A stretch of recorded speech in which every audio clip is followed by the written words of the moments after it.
సమూయేలు మొదటి గ్రంథము 14వ అధ్యాయము.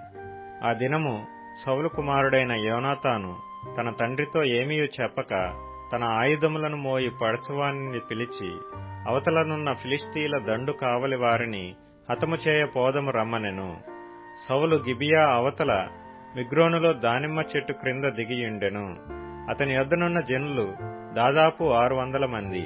షిలోహులో యెహోవాకు యాజకుడగు ఏలీ యొక్క కుమారుడైన ఫీనెహాసుకు పుట్టిన ఈకాబోదు యొక్క సహోదరుడైన అహీటూబునకు జననమైన అహీయా ఏఫోదు ధరించుకుని అక్కడ ఉండెను. యోనాతాను వెళ్లిన సంగతి జనులకు తెలియకయుండెను. యోనాతాను ఫిలిష్తీయుల దండు కావలి వారున్న స్థలమునకు పోజూచిన దారియగు కనుమల నడుమ యువతల ఒక నూది గట్టును అవతల ఒక నూది గట్టును ఉండెను. వాటిలో ఒకదాని పేరు బొస్సేసు, రెండవ దాని పేరు సెనే. ఒకదాని కొమ్మ మిక్మషు ఎదుట ఉత్తరపు వైపునను, రెండవ దాని కొమ్మ గిబియా ఎదుట దక్షిణపు వైపునను ఉండెను. యోనాతాను, ఈ సున్నతి లేని వారి దండు కాపరుల మీదికి పోదము రమ్ము, యెహోవా మన కార్యమును సాగించునేమో, అనేకుల చేతనైనను కొద్దిమంది చేతనైనను రక్షించుటకు యెహోవాకు అడ్డమా అని తన ఆయుధములు మోయి వానితో చెప్పగా, అతడు, నీ మనసులో ఉన్నదంతయూ చేయుము, పోదము రమ్ము, నీ ఇష్టానుసారముగా నేను నీకు తోడుగానున్నానని అతనితో చెప్పెను. అప్పుడు యోనాతాను, మనము వారి దగ్గరకు పోయి మనలను వారికి అగపరుచుకుందము. వారు మనలను చూచి మేము మీ యొద్దకు వచ్చు వరకు అక్కడ నిలువుడని చెప్పిన ఎడల వారి యొద్దకు పోక మనమున్న చోట నిలుచుదము. మా యొద్దకు రండని వారు చెప్పిన ఎడల యెహోవా వారిని మన చేతికి అప్పగించినని దాని చేత గుర్తించి మనము పోదమని చెప్పగా, వీరిద్దరూ తమ్మును తాము ఫిలిష్తీయుల దండు కాపరులకు అగపరుచుకొనిరి.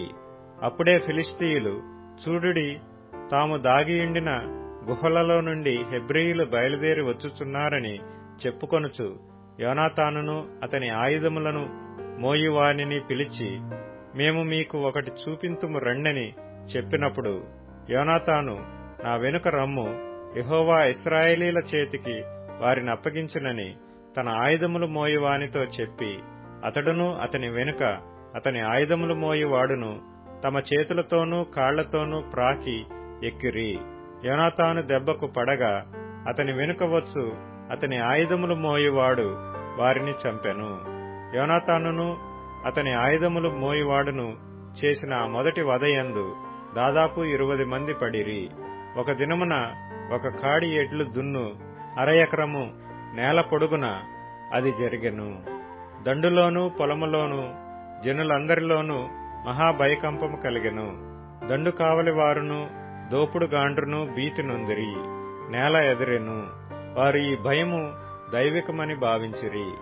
దండువారు చెదరిపోయి బొత్తిగా ఓడిపోవుట బెన్యామీనీయుల గిబియాలోనున్న సౌలు యొక్క వేగుల వారికి కనబడగా, సౌలు, మీరు లెక్కపెట్టి మన యొద్ద లేని వారెవరో చూడుడని తన యొద్దనున్న జనులతో చెప్పెను.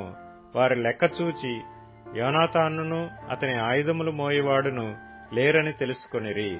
దేవుని మందసము అప్పుడు ఇశ్రాయేలీల యొద్ద ఉండగా, దేవుని మందసమును ఇక్కడికి తీసుకుని రమ్మని సౌలు అహీయాకు సెలవిచ్చెను.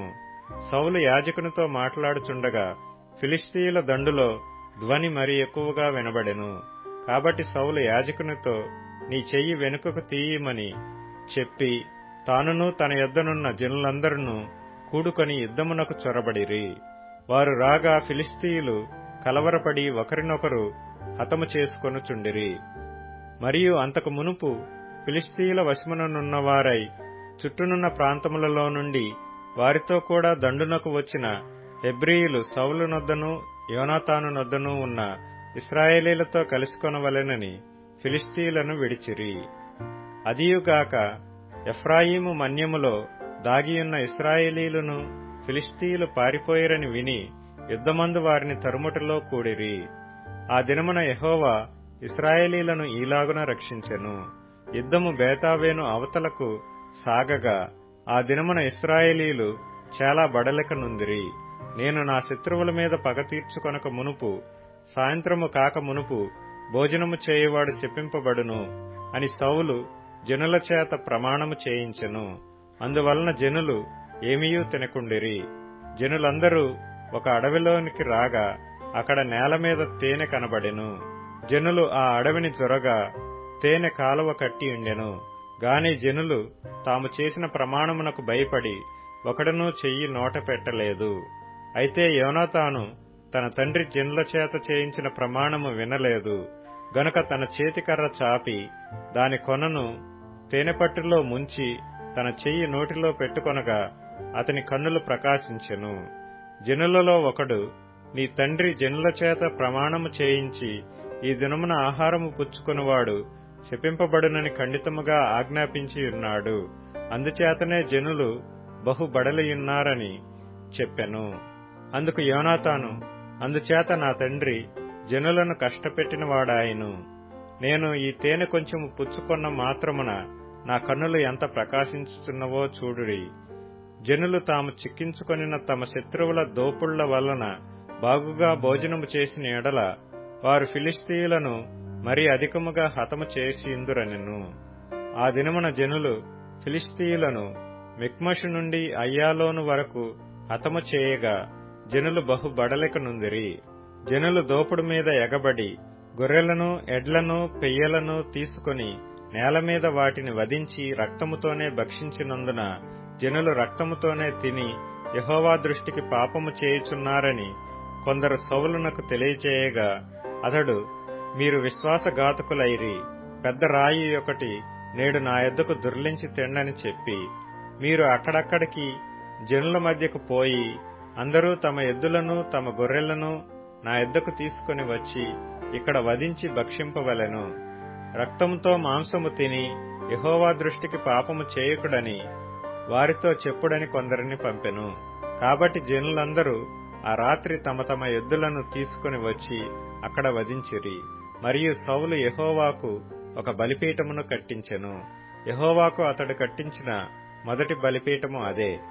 అంతటా మనము రాత్రియందు ఫిలిష్తీయులను తరిమి తెల్లవారు వరకు వారిని కలతపెట్టి శేషించువాడొకడునూ లేకుండా చేతము రండి అని సౌలు ఆజ్ఞ ఇయ్యగా జనులు, నీ దృష్టికి ఏది మంచిదో అది చేయుమనిరి. అంతట సౌలు, యాజకుడు ఇక్కడనే ఉన్నాడు, దేవుని యొద్ద విచారణ చేయదం రండని చెప్పి సౌలు, ఫిలిష్తీయుల వెనుక నేను దిగిపోయిన ఎడల నీవు ఇశ్రాయేలీల చేతికి వారిని అప్పగింతువా అని దేవుని యొద్ద విచారణ చేయగా ఆ దినమున ఆయన అతనికి ప్రత్యుత్తరమియ్యకయుండెను. అందువలన సౌలు, జనులలో పెద్దలు నా యొద్దకు వచ్చి నేడు ఎవరి వలన ఈ పాపము కలిగినో అది విచారింపవలెను. నా కుమారుడైన యోనాతాను వలన కలిగినను వాడు తప్పక మరణమవునని ఇశ్రాయేలీలను రక్షించు యెహోవా జీవము తోడని నేను ప్రమాణము చేయుచున్నానెను. అయితే జనులందరిలో అతనికి ప్రత్యుత్తరమిచ్చినవాడు ఒకడునూ లేకపోయెను. మీరు ఒక తట్టునను నేనును నా కుమారుడగు యోనాతానును ఒక తట్టునను ఉండవలెనని అతడు జనులందరితో చెప్పగా జనులు, నీ దృష్టికి ఏది మంచిదో అది చేయుమని సౌలుతో చెప్పిరి. అప్పుడు సౌలు, ఇశ్రాయేలీలకు దేవుడవైన యెహోవా దోషిని కనపరచుమని ప్రార్థింపగా సౌలు పేరటను యోనాతాను పేరటను చీటి పడెను. గాని జనులు తప్పించుకొనిరి. నాకును నా కుమారుడైన యోనాతానునకును చీట్లు వేయుడని సౌలు ఆజ్ఞ ఇయ్యగా యోనాతాను పేరట చీటి పడెను. నీవు చేసినదేదో నాతో చెప్పుమని యోనాతానుతో అనగా యోనాతాను, నా చేతి కర్ర కొనతో కొంచెము తేనె పుచ్చుకొన్న మాట వాస్తవమే. కొంచెము తేనెకై నేను మరణమొందవలసి వచ్చినదని అతనితో అనెను. అందుకు సౌలు, యోనాతానా, నీవు అవశ్యముగా మరణమవుదువు. నేను ఒప్పుకొనని ఎడల దేవుడు నాకు గొప్ప అపాయము కలుగచేయునుగాక అనెను. అయితే జనులు సౌలుతో, ఇశ్రాయేలీలకు ఇంత గొప్ప రక్షణ కలుగజేసిన యోనాతాను మరణమవునా? అదెన్నటికీ కూడదు. దేవుని సహాయం చేత ఈ దినమున యోనాతాను మనలను జయమునందించెను. యెహోవా జీవము తోడు అతని తల వెంట్రుకలలో ఒకటియూ నేల రాలదని చెప్పి యోనాతాను మరణము కాకుండా జనులు అతని రక్షించిరి. అప్పుడు సౌలు ఫిలిష్తీయులను తరుముట మాని వెళ్లిపోగా ఫిలిష్తీయులు తమ స్థలమునకు వెళ్ళిరి. ఈలాగున సౌలు ఇశ్రాయేలీలను ఏలుటకు అధికారము నొందినవాడై నఖముఖాల వారి శత్రువులైన మోయాబీయులతోనూ, అమ్మోనీయులతోనూ, ఎదోమీయులతోనూ, సోబాదేశపు రాజులతోనూ, ఫిలిష్తీయులతోనూ యుద్ధము చేసెను. ఎవరి మీదికి అతడు పోయినో వారినందరినీ ఓడించెను. మరియు అతడు దండును కూర్చి అమాలేకీయులను హతము చేసి ఇశ్రాయేలీలను కొల్లసొమ్ముగా పెట్టిన వారి చేతిలో నుండి వారిని విడిపించెను. సౌలునకు పుట్టిన కుమారుల పేర్లు ఏవనగా యోనాతాను, ఇష్వి, మెల్కీషూవా. అతని ఇద్దరు కుమార్తెల పేర్లు ఏవనగా పెద్దదాని పేరు మేరబు, చిన్నదాని పేరు మీకాలు. సౌలు యొక్క భార్యకు అహీనోయమని పేరు. ఈమె అహిమయస్సు కుమార్తె. అతని సైన్యాధిపతి అబ్నేరు. ఇతడు సౌలునకు పినతండ్రి అయిన నేరు కుమారుడు. సౌలు తండ్రియగు కీషును, అబ్నేరు తండ్రియగు నేరును అబీయేలు కుమారులు. సౌలు బ్రతికిన దినములన్నీయు ఫిలిష్తీయులతో ఘోర యుద్ధము జరగగా తాను చూచిన బలాఢ్యులనందరినీ, పరాక్రమశాలులనందరినీ తన యొద్దకు చేర్చుకొనెను.